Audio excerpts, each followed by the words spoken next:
Really excited to nominate Macy McClintock for this award because it's about leadership and character and kind of being a good person. And I think Macy is pretty much all of those things. In terms of athletics, her rise to where she was as a freshman to where she is now takes nothing but hard work and character development. Everything that I do is definitely with passion and because I enjoy it, and I think that's definitely helped me give 110% in everything that I do. You know, her passion for things is kind of what separates her from most people. And at our school, she does now in charge of the Get Loud basketball game that we do that raises awareness for domestic violence.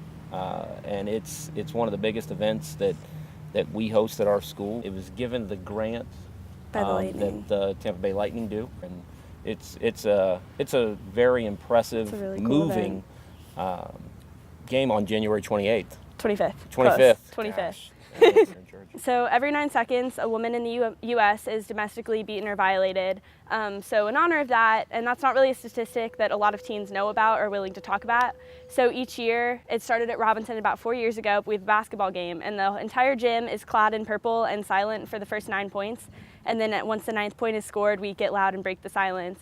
And it's no money's raised, it's purely for awareness reasons, but it's one of our highest attended athletic events, and we're in partnership with the Spring of Tampa Bay, which is the local domestic violence shelter, and the Crisis Center of Tampa Bay. And now we've helped the event spread to about 6 schools this year. Her mission, at least it appears, is to help others. You know, she doesn't do it so that she can write a cool college essay. She does it because she thinks it's the right thing to do. And I think if we have more of those people, that's probably good. And she is in charge of the organization with the Crisis Center of Tampa Bay in the spring.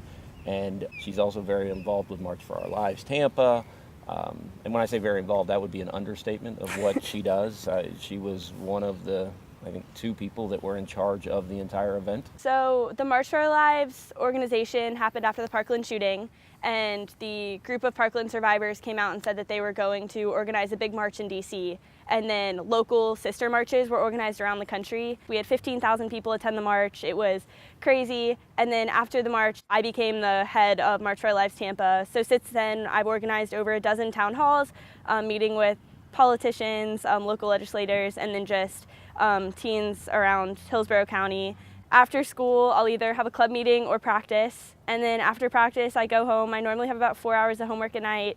And then I'll either work on March for Our Lives stuff, or I own a nonprofit, South Tampa for Kids. So I work on organizing stuff for that. And then recently, it's been all Get Loud for the domestic violence awareness game that's in January. So.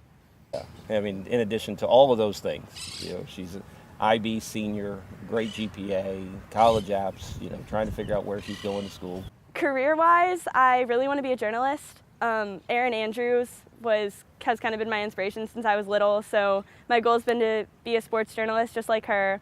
But ultimately, I just want to be able to help others. That sounds cheesy, but I like being happy. Yeah. She does it all because, you know, it all goes back to that word I used earlier. It's passion. You know, she is passionate about every single thing that she does in her life, from her friends, from her family, and to her activities.